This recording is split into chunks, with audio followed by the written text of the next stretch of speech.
skill. All right. And I think they both have quite a bit of experience in the matchup. Because there are some Puffs in Norway, and there are definitely some Sheiks in Sweden. Yeah, for sure. So, I haven't seen Poppmaister in a while, but he has been around for at least 10 years. He used to be one of Leffen's more regular training partners as well. I watched them like when Leffen streamed and whatnot, and Poppmaister was there as well. Oh no, you're thinking Pop. No, I think both of them. I also saw Poppmaister. Because like Poppmeister is from like Malmö area, like Skåne. Yeah. Which is very far from Stockholm. So I see. I've seen him on Leffen stream for sure. I don't know if maybe not as regularly as I have it in the back of my head, but yeah. There used to be a player called Pop, but yeah, I remember Pop as well. I think it was a Sheik player. I think played Falco at some point and then switched to Sheik. Yeah, something like that. But Poppmeister is basically from southern Sweden, which is right next to Copenhagen. And back in the day, I would go to every tournament in Malmö, and a lot of the grand finals was me versus him. Yeah, okay. So I've played him a million times. We even used to team in doubles together for some years as well. That sounds miserable. Falco Puff. Falco Puff is funny. No, I mean to play against. Oh, yeah. I would never be in a situation to be in that team, so I don't think like that. I was thinking that sounds miserable to play against. To me, it's one of the most interesting teams in Melee. It's one of the most underrated ones. And there's not many people who have tried it, but one day I want to see like a super top level Falco Puff because it has so much potential. It's the potential man team, potential man meme, you know? Yeah. This is the team. It's the potential man of Melee doubles. It's Falco Puff. I mean, we only need Mango and HBox to get along. That would be funny. Yeah, I would love to see that. Yeah. Anyways. I mean, we went to Malmo together for a tournament. Remember that? Oh, Heart of Gold? Yeah, that was 2015. Yeah. 2015. Oh, shit. Okay. And Poppmeister, do you remember the Dutch tournament where Amsa came back and he played versus the Peruvian Puff and Grands? Sometime last year. No, this year in January. Yeah, 25th of January, I think it was. Okay. Where was it? In the Netherlands. Okay. The Peruvian Puff. Yeah, Amida, I think. Okay, I never heard of him. Yeah, Amida made a deep bracket run. I think lost winners final to Amsa, and Amsa like the first tournament in years, right? And then over the course of grand finals, like Amida just fucking figured out what to do here because afterwards I was talking to Amsa and I wasn't there, but we were like messaging, texting or whatever, and it was like that looked very rough. He's like, it's crazy. He just stands there and then he crouches whenever he thinks I'm going to approach, and there's nothing I can do. And it looked exactly like that. He just gave up mid-set. Shoutouts to Amsa. That was a rough watch because I was rooting for Amsa. When was that? This year in January. I think 25th of January. Oh man, I have to see if I can find the footage. I haven't seen Amsa in years. I mean, I've seen it on stream, so there should be bots, right? Yeah. I miss Amsa. Yeah, me too. But it was nice to see him compete again. Also, the dreads are gone. Oh. Yeah. That's crazy. That's like his whole. That's his whole brand. Exactly. And it has been for almost 20 years. Yeah, exactly. Oh my goodness. Entirely? Just. Yeah. Okay. As far as I could tell, it was very dark in the venue from the player cam, but I think he cut his hair. Yeah. I see. I mean, it must have been very hard to maintain all these years. Yeah, for sure. It seems like a handful. Oh, Saile has beaten Amida, Villani just said in chat. Dang. Oh, Okay. So this is the Saile, Poppmeister, Amida, Amsa yeah, exactly. quadrant here. The triangle, or the quadrant. Ooh. I think it's crazy that Saile has beaten Amida because Amida made such a joke out of Amsa, which it was sad to watch. Like, I don't know. I don't want to be too mean here, but it was rough to watch, definitely, how he figured him out. I think, yeah, Sheik is soon going to be at a percent where there's not... you can still do up air rest, I guess. I'm just wondering how Poppmeister is going to find the last opportunity here, the last kill here. Yeah. Ooh, crouch. And now off stage. The needles were so crucial. That was really good to protect it. Prof Amida should be from Peru. I think he's Peruvian. Exactly. Really good needles to protect the double jump. And now both of them. Oh no! Oh, it's so unfortunate unlucky. for Saile. And he was also crawling his way. He was definitely going for ledge, right? Yeah, for sure. Yeah. He would never go there, of course. Yeah. He was so good at crawling his way back into this game, and then just whiffs the most important part of his recovery. You must never go there, Simba. Oh my goodness. Yeah, right, Poppmaister clutching out game 1. Is this seeds 1 and 2 this time, or is it also 2 and 3? This looks like a 2 and 3 to me. Mm. I'd have to check the pools. I'm just thinking, like, if Saile beat Amida. it might be a 1 and 2 actually. Yeah. Maybe Saile is a 1. Yeah, maybe. Because like I'm a 2. Like one of the lower ones. I'm a 2, and I wouldn't want to play either of these. Yeah. It might be a 1 too. Yeah. Oh, everybody in chat is very sad. Oh, Scarborough is 1 in this pool, so this is 2 and 3. Now that's a crazy pool. Oh yeah. I mean, this tournament is insanely stacked. Yeah, that's right. This whole time, during the preparation for this event, I was always joking to people, Rivals is the most stacked tournament of the 3. It's the most stacked, it's the most stacked. And it is very, very stacked. But then at some point, Knuckles sent me the seeding for the top 32. I looked at the top 32, I was like, no one's actually missing except like Leffen and like... Yeah. I think Lunary deconfirmed, Nikki. right? And Nikki, yeah. And Lunary, yeah. Lunary deconfirmed, but like the top 32 is about as stacked as it gets for a European tournament. That is crazy. Yeah, yesterday when we were sitting in the lobby after the first night concluded, and Jade came in, and we were like, "Oh, that's right, that motherfucker exists." Yeah. Fun story about Jade. Like I was looking at Knuckles' seeding. Knuckles has been working on all the seeding for the event, and Jade was really, really low seeded, and we were just joking to each other. This is just going to be the same thing happening every year. Yeah. Jade doesn't play for the whole year except net play. Yeah. Gets underseeded because inactivity, and then gets 7th. It happens every single year. Yeah, last year he beat Pip, right? Yeah. That was, yeah. And what, Pip Fox even. Yeah. Pip, he played Marth yesterday in the pre-local. Does he play Marth for the entirety of the tournament? Yeah, he's playing Marth on GameCube controller. Oh, damn. I didn't realize. And Pip told me that he doesn't really plan to travel to the US for the foreseeable future. And that because of that, he's taking a bit of a more casual approach to Melee from now on. And he wants to just have fun with the game, so he wants to do something he hasn't done before. So now he's playing Marth on GCC. And yeah, because of that, Pip has been seeded like 15th, I think, which is very, very low. I think maybe I've never he can do some upsets. But he Yeah. did tell me that if he goes top 8, he might actually pull out the Fox if he thinks he can win more money. And he can, would he also pull out the box? No, Okay. he has not brought the box with him. And box is unnerved still at this tournament, right? It is. Yeah. It is. We did consider applying box nerfs for this year because there was this rule set video that came out recently. We just thought that the rule set video came out a bit too late for our liking, like 2 months before the event. Is a bit short notice for box players to adapt to the new SOCG changes. Yeah. So we decided not to go for it this year, but we will probably apply it next year. I see. Anyways, I think we need to talk more about this set. We've Yeah, been talking. I've been watching, and what's happening here is Yeah? basically that Saile is trying to camp the top platform to get Poppmeister into a position where he can either hit him with like 45-degree needles like this, exactly.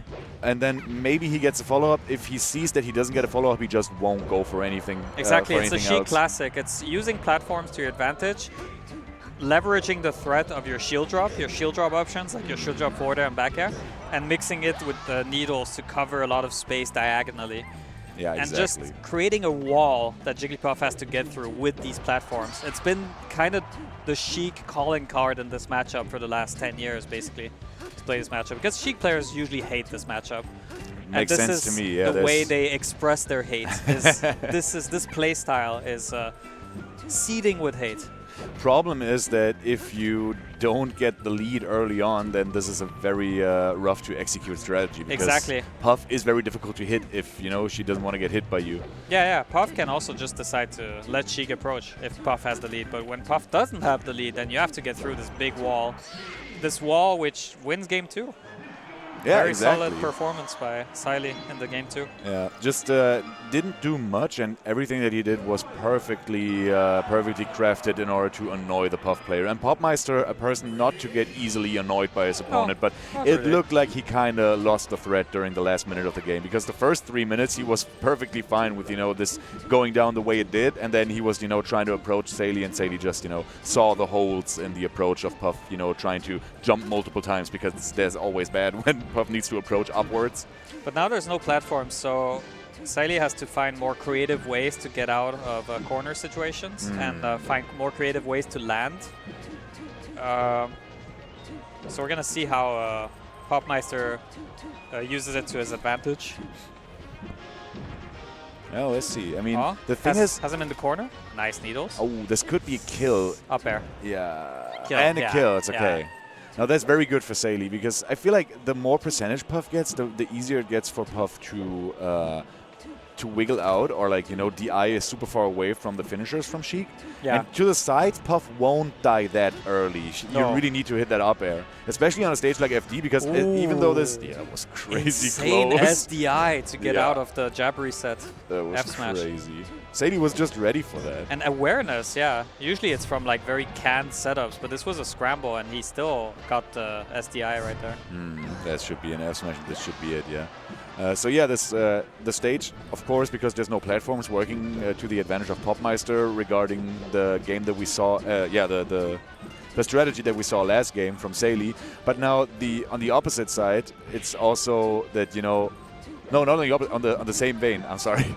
When Saile gets a down throw and cannot connect an up air, then as we said, from the forward air, Puff won't die that soon. No, exactly. It's always in Puff's best interest to take the forward air and not the up air. And it's kind of weird to think about Puff counterpicking to FD, right? It is. I mean, in what matchups There's a lot of other matchups where it's a very bad Puff stage. Exactly. Especially Spaceys. Any upsets so far? Punish Gamed asks. Do you remember any upsets from Wave 1? Oh, Yogurt beating Restless Whale. I wouldn't really consider that a big upset. Not but really. Yeah, but it was 1 and 2, I think. For me, they're pretty evenly matched players. They just, I think it comes down to who plays better on the day. Yeah. Yo, shoutouts Geldman in chat. Yogurt is really cracked, though, is what he's saying. Yeah, makes sense to me. Yogurt has no shortage of Falco experience. For sure, Because if there's one country that has a lot of Falcos, it's Austria.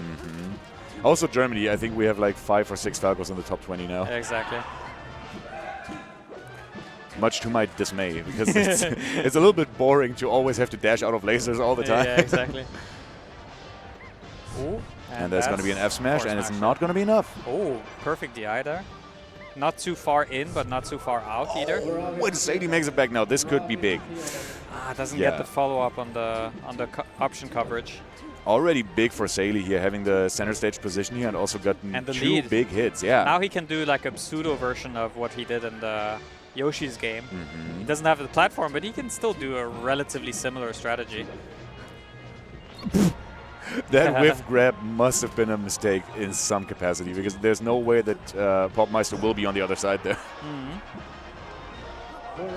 And there's absolutely nothing Puff can do that leads into rest, so this is such a good situation for Saile right now. Yeah, you need to play this out as long as possible. Yeah. It's all Puff has to get a back air here, any kind of back air. But that also makes his game plan very predictable. Yeah, exactly. And this is one thing that Saile can do here, even though there's no platforms, right? You don't really want to contest Puff's ability to chase you in the air. What Saile is doing, he's just walking towards him, then maybe wave dashing back, just baiting Pop into trying to commit to trying to hit him. And then he's just dashing underneath him, just taking back center stage, because Pop committed for going somewhere to the corner of the stage in order to get Saile finally. But now Saile is in rest percentage again. But It's the Danish Foster. Yeah. And this should be a kill. Oh, nice smash. Nice roll. Yeah, down smash. Yeah, always good. Got the up air. Third one in a row. Oh, wow. Crouched under the grab. I didn't know that the down smash crouches under the grab. I think he managed to get a few frames of crouch right before the down smash. He was probably double sticking it. That's going to be it. Saile up 2-1. Now this set has been going on for 20 minutes, but it's only 3 games Similar played. story to the second game. It seems like the game was pretty even until Saile got a solid lead, and from there just used it to his advantage. Yeah. Like, just pushed the advantage. I feel like if she can do this to Puff, then she can do it to anyone. I feel like Sheik outrunning non-spacey characters is actually crazy. I never seen Sheiks do this, like this strategy exactly to Puff, because it kind of looks to me like Poppmeister doesn't know what to do against it. Sheik is just always faster and always has a strong hitbox when she needs it to be. Oh, he didn't react with the rest. Yeah, that was a rest opportunity. We had the same thing in the first, in the second game on Yoshi's, where he didn't go for a rest when Saile was whiffing a grab. Exactly. Above him, yeah. I mean, this is where Amida would get Amsa, but I think we only saw 1 rest so far in the very first game. Doesn't get the crucial back air. Oh, okay. Raw F smash here. I feel like Poppmeister is trying to overread Saile drifting out off stage, but Saile has just been double jumping ASAP as like almost every time. So I think Poppmeister has to start drifting back on stage so to cover the double jump a bit more. Yeah, that might be a good idea, because he can never follow it up because his jumps get smaller progressively. Exactly. So he needs to maybe land or anticipating where he's going to be at after the double jump. Yeah. Because Sheik also has limited drift, right? Puff Exactly. can always outdrift Sheik, and she also falls slower, so she can basically decide when she wants to be where in conjunction to where Sheik is going to be, and she knows where Sheik's going to be. Yeah. Oh, nice. Okay. But now I want to see Saile versus solo battle, actually. I want to see how it works out when, there's a Puff that maybe has more solutions up their sleeves. But this is not, I mean, it's still Poppmeister in the lead here, right? We may be seeing Game 5. I don't know. What do you think? Where would Saile go for Game 5? I mean, Saile won on Yoshi, so that's off the table. Won on FD, which was Poppmeister's counter pick. I don't think we're running Scar Stupid rule. So, I thought about Stadium because it's at this point it has to be Stadium, right? Yeah. Yeah. Because you can do a platform camping strategy on Stadium, and then you have the low ceiling for these very, very early down throw up air kills. Yeah, exactly. Killing at like 60 from grab or something. And I mean, Sheik does benefit decently from having nice space. Yeah, I think so as well. We saw an FD as well, and also this is a very large stage here, and Saile kind of clawed back the lead. Sure. But as long as Pop's not dying. And it's going to be really crucial for Pop to get the stock here. Oh, the back air, double back air? Finally connects the double back air. And unfortunate by Pop. He tried to ledge dash, I think.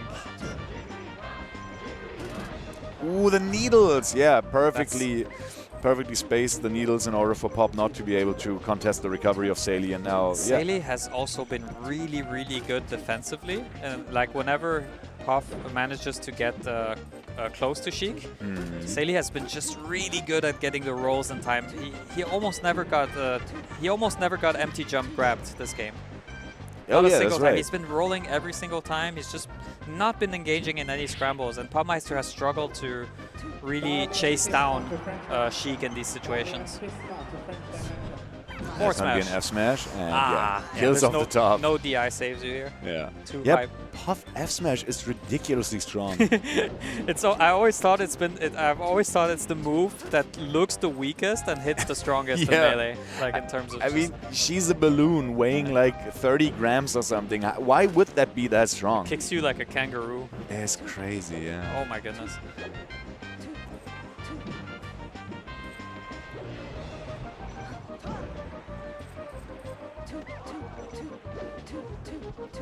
Ooh.